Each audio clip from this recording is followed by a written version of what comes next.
वृंदावन बिहारी लाल की जय हो। श्री राधा रानी सरकार की जय हो। श्री हनुमान जी महाराज की जय हो। भागवत भगवान की जय हो। श्री जी महाराज की जय हो। बड़ा ही पावन दिन है और दुख का भी दिन है। पावन दिन इसलिए है कि 7 दिन से हम सब मिलकर भगवत कथा का आनंद ले रहे। दुख का दिन घड़ी ये है कि आज कथा का विराम हो रहा है। जीवन में हर चीज का विराम हो जाना चाहिए, लेकिन भगवत कथा का विराम कभी नहीं होना चाहिए। भगवत कथा ही है कि हमारे मन को गोविंद की तरफ मोड़ती है। जितनी बार हम सुनेंगे, जब जब सुनेंगे, तब तब हम भगवान के बनते जाएंगे। जिस दिन सुनना बंद हो जाता है उसी दिन हम भगवान से दूर हो जाते हैं। प्रभु से मिलके रहिए और प्रभु के बन के रहिए। आपने देखा होगा भगवान को पाने के लिए 2 ही तो मार्ग हैं। लोग घर को छोड़कर वन में जाते हैं, भगवान का भजन करते हैं, वो विरक्त मार्ग है। घर छोड़कर वन में जाकर भगवान का ध्यान पूजन करना, ये सब विरक्त मार्ग है। और जो हम आप सब लोग हैं घर गृहस्थी वाले, ये ग्रस्त मार्ग है। मार्ग दोनों ही भगवान की तरफ जाते हैं। आप ये न सोचें कि साधु लोगों को ही भगवान मिलते होंगे, भगवान घर को छोड़कर जाने वालों को भगवान मिलते होंगे, ऐसा नहीं है। घर को छोड़ जाते हैं तो क्या हो गया, वन में जाकर भी तो घर बना लेते हैं। घर छोड़ने से भगवान नहीं बनते।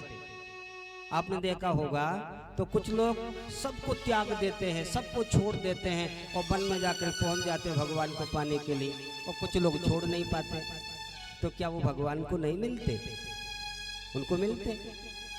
आपने देखा होगा चाहे वो नगर हो चाहे शहर, हर नगर का शहर का 2 रास्ते होते हैं, एक बाईपास और एक मार्केट होके, है ना।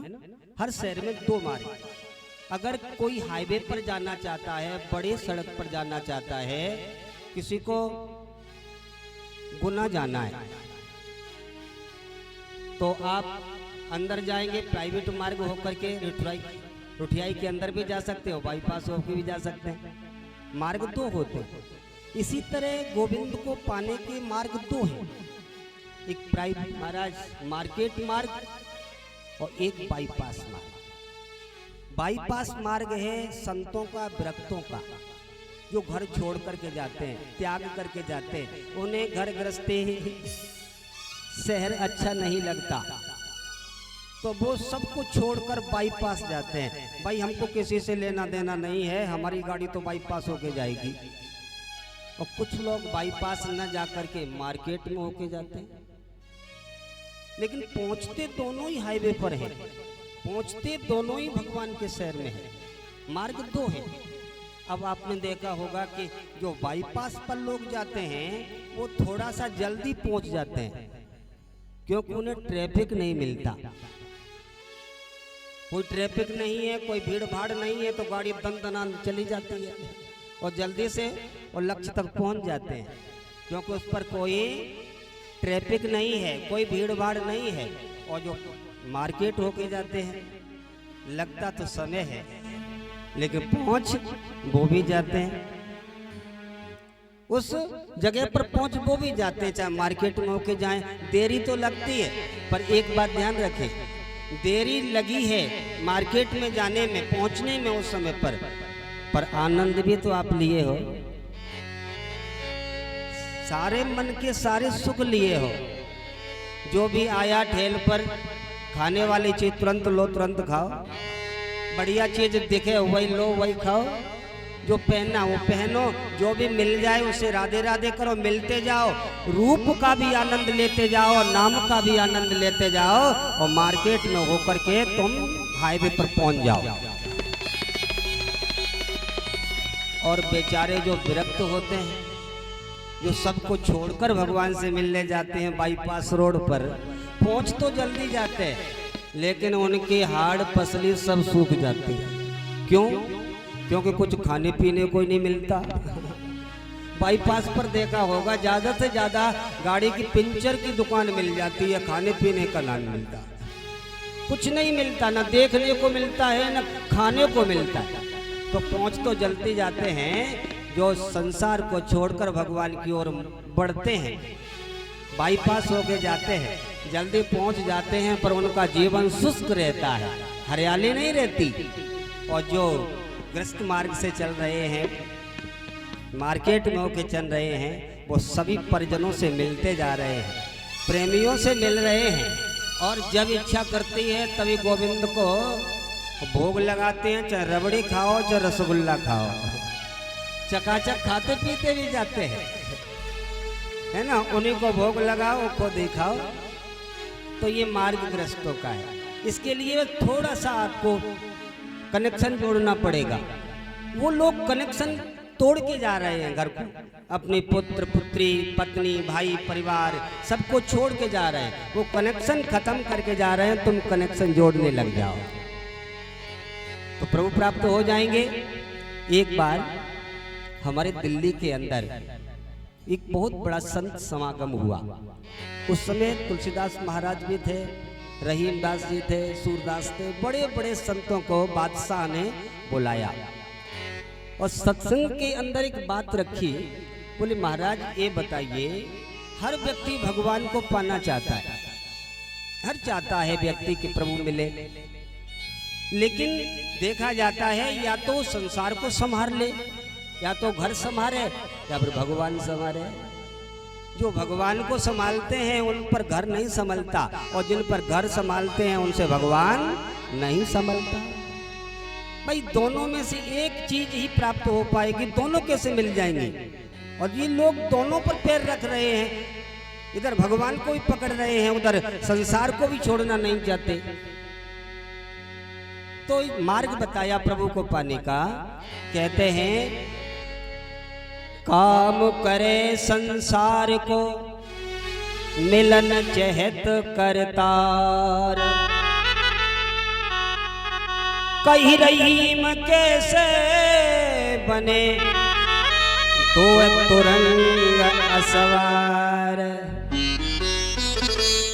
रहीमदास जी कहते हैं कि संसार का काम कर रहा है और मिलना करतार से चाहता है, तो कैसे हो जाएगा? कहे रहीम कैसे बने दो तुरंग, तुरंग माने घोड़ा, दो तुरंग असवार, दो घोड़े पर कभी व्यक्ति बैठ सकता है? दो घोड़े हों और एक व्यक्ति को बैठना हो, अब एक पर एक पैर रखेगा, एक पर एक पैर रखेगा, और कहीं घोड़ा दौड़ पड़ा जोर से तो कहीं दोनों अलग अलग घोड़े हो गए तो राधे राधे हो जाएगी। तो दो घोड़े पर सवारी कैसे कर सकता है? या तो ग्रस्त रूपी घोड़े पर बैठ जाए या फिर व्रत रूपी घोड़े पर बैठ जाए तो जीवन की यात्रा पूरी हो जाएगी। ये बात सबको अच्छी लगी, सबको, लेकिन हमारे हनुमान जी को अच्छी नहीं लगी, बजरंगबली को अच्छे नहीं लगे। सभा के बीच में तुलसीदास महाराज बैठे थे तो हृदय में प्रेरणा दी, प्रेरणा देते हैं बाबा कुछ बोलो, नहीं सत्संग कुसंग हो जाएगा। सत्संग का रंग भगवत से होना चाहिए, भगवत प्राप्ति से, जरा कुछ बोलो। तब तुलसीदास जी महाराज कहते हैं कि देखो भाइयों, आप जो कहे हो बिल्कुल सही कहा है, आपकी बाड़ी में कोई गलती नहीं है, लेकिन मेरा एक भाव आता है, मेरा एक दिल कहता है। क्या कहते हैं महाराज आपका हृदय? तो तुलसीदास बाबा ने कहा, काम करो संसार को हरि से राखो टेक, कही तुलसियों बनत हैं दो तुरंग रथ एक। सुंदर बाड़ी बोली। बाबा कहते हैं कि देखो भाई, ये हमारे विचार से तो ये है कि दो घोड़ों की सवारी की जा सकती है। अब सब लोग बड़ी अचंबा, बोले कैसे? बोले घोड़ों को अलग अलग मत रखिए, दोनों घोड़ों को बांध दीजिए, और जहां दोनों घोड़े बंध जाते हैं वो घोड़ा नहीं रथ कहलाता है। दो तुरंग रथ एक। रथ कब बनता है? जब दो घोड़े बन जाते हैं, है ना। तो बाबा तुलसीदास कहते हैं कि आप विरक्त को और गृहस्थ को अलग न समझें, भगवान को और अपने को अलग न समझें। आप दोनों घोड़ों को एक ही रथ में बांध दें तो आप भगवत प्राप्ति अवश्य हो जाएगी। बांधने का मतलब कैसे बांधे? घर को और भगवान को कैसे बांधा जाए एक ही रथ में? तो बोले सहज रास्ता है। कैसे? आप सुबह झाड़ू लगाती हैं माता बहनें, हर कोई घर में झाड़ू लगाता है, बुहारी लगाता है। ऐसा कोई घर नहीं जहाँ बुहारी नहीं लगाई जाती हो, सफाई नहीं की जाती हो, झाड़ू लगाई जाती है। लेकिन आज तक जो हम झाड़ू लगाते हैं वो अपने घर में झाड़ू लगाते हैं, अपना घर समझकर। कभी आपने ये विचार किया है कि हमारे घर में सास ससुर दादा जेबर जेठ भाई पुत्र पुत्री के अलावा मेरा गोविंद भी रहता है? क्या इस घर में मेरा गोविंद भी रहता है? जिस घर में गोविंद बस जाते हैं, गोविंद की मूर्ति रहती है, गोविंद की पूजा होती है, वो घर नहीं मंदिर बन जाता है। तो आप जिस तरह साधुपन में रह करके झाड़ू लगाते हैं, उनका भाव होता है कि मंदिर में झाड़ू लगा रहे हैं। अरे है तो मंदिर भी ईंट का पत्थर का बना हुआ। तो जो मंदिर में झाड़ू लगाते हैं उन्हें लगता है कि भगवान विराजमान हैं, तो झाड़ू मंदिर का हो जाता है, भक्ति हो जाती है। यदि हम भी अपने घर को गोविंद का मानकर और गोविंद का दरबार मानकर झाड़ू लगाएं तो रोज अपना घर मंदिर बन जाए। मिल गया ना घोड़ा, बन गया। इसी तरह जब हम भोजन प्रसादी बनाते हैं भगवान के अपने परिवार के लिए, कितने पकवान बनाते हैं और जल्दी से जल्दी बनाते हैं, अच्छे से अच्छा बनाते हैं। तो कभी भाव आया है कि हमारे घर गोविंद बैठे हैं, तो इनका भी तो भोग लगना है। जब आप अपने लिए भोजन बनाते हैं वो भोग कहलाता है, और जब गोविंद के लिए बनाते हैं तो वही योग कहलाता है, वही भक्ति हो जाती है। और प्रसाद तो आपको ही माना है, चाहे गोपाल का कहकर के बना लो तो भी पाओगे, या गोपाल के पापा जी के लिए कहकर बना लो तो भी आप पाओगे तो आप ही। तो घोड़े को केवल बांध देना है ना। तो इसी तरह हम प्रत्येक घर के जितने काम हैं ये सब काम गोविंद से मिला के करने लग जाएं तो वही हमारा जीवन का घोड़े की सवारी नहीं रहेगी, हमारे जीवन की रथ की सवारी रहेगी, जो कभी भी जीवन में कहीं भी गिर नहीं सकोगे। ऐसा रथ होना चाहिए। तो अपने जीवन को भगवान से मिला के रखो। जीवन है अनमोल काम कुछ ऐसे कर जा, जीवन है अनमोल काम कुछ ऐसे कर जा, और गुरु से पाकर ज्ञान यार मरने से पहले मर जा। अपने घट में बैठ निरंतर नहीं किसी के घर जा, और सीता राम नाम सुमिर कर भवसागर से तर जा। तो प्रभु का नाम लीजिए, भगवान को अपने साथ रखिए। जो भी काम करो आप प्रभु का स्मरण करते रहिए। आपका भोजन बनाना भी यज्ञ हो जाएगा। यदि आप नींद लेते समय प्रभु का चिंतन करके सोते हैं तो आपकी 7 घंटे की जो नींद की क्रिया है वो भी आपकी समाधि बन जाएगी। आप प्रभु को साथ रखिए, क्योंकि भगवान साथ हैं तो सब साथ साथ हैं, और यदि भगवान का हाथ है तो सब हाथ ही हाथ है। इसलिए प्रभु के साथ रहिए, और जब भरिए अपने को भगवान से भरिए। अंतिम उपदेश में तुलसीदास बाबा का एक कहना है, अल्प तो अबध जीव तामे बहुत सोच पूछ।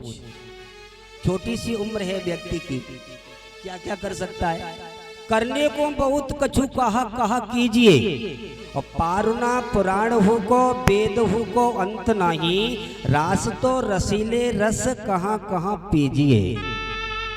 काव्य की कला अनंत, वेद का प्रबंध बहु, और वाणी तो अनेक, चित्त कहाँ कहाँ दीजिए। जाते समय तुलसी एक बात में बताए जात, जो सुख चाहो तो श्री राम नाम लीजिए। कुछ सब छोड़ दीजिए, आप काम करते रहिए, राम जपते रहिए। इसी में जीवन का सार है, इसी से नैया पार हो जाएगी। आज आपके बीच में वृंदावन से पधारी हमारी बेटी श्री जी, आप उनके मुखारबिंद से 7 दिन सप्ताह का आनंद लिए हैं। जैसा गुरुदेव की कृपा, माँ सरस्वती की कृपा, आपके बीच बैठकर गुणानुवाद प्रभु के सुनाए। वृंदावन धाम जहाँ के एक पैर रखने के लिए, एक झलक देखने के लिए बड़े बड़े देवता लोग तरसते रहते हैं, उसी देवधाम वृंदावन से भागवत चलकर आपके गांव रुठियाई में आई। यह प्रारब्ध की लीला है। हमारा आपका भी प्रारब्ध है और आपका भी सौभाग्य है, हमारा भी सौभाग्य है कि हम आप बीच में बैठकर 7 दिन सप्ताह का आनंद लिए। तो अपने मुख से बड़ाई क्या करें, आप हमारी बेटी के द्वारा जिस तरह सुंदर आपको कथा सुनाया, आपका ही नहीं हमारा हृदय भी गदगद हो गया। सुंदर वाणी से आपको श्रवण कराए। और एक बात और, भागवत कथा कहने वाले के अंदर भी इतना अनुभव होना चाहिए कि भगवत कथा को छोड़कर अन्यत्र चर्चा नहीं करनी चाहिए। अन्यत्र चर्चा करते करते आज तक किसी को शांति नहीं मिली। अन्यत्र चर्चा करने से शांति अगर मिल जाती तो भगवान वेद व्यास जी 18 पुराण लिख चुके थे, 6 शास्त्र लिख चुके, 4 वेद लिख चुके थे। जब इन चर्चाओं से कल्याण नहीं हुआ तब उन्होंने श्रीमद् भागवत को लिखा। तो क्या गलत है, क्या सही है, ये करो, ये मत करो, इन बातों की चर्चा जब से सृष्टि चलती आ रही है तब से होती आ रही है। इनसे ना किसी का कल्याण हुआ है और ना कभी कल्याण होगा। यदि कल्याण होगा तो भगवत चर्चा से, भगवत गुणानुवादों से, जिससे मन निर्मल होगा और मन भगवान को पाकर तृप्त हो जाएगा। पूर्णमिदः पूर्णमिदं पूर्णात् पूर्णमुदच्यते पूर्णस्य पूर्णमादाय पूर्णमेवावशिष्यते। वृंदावन बिहारी लाल की जय। और हमारे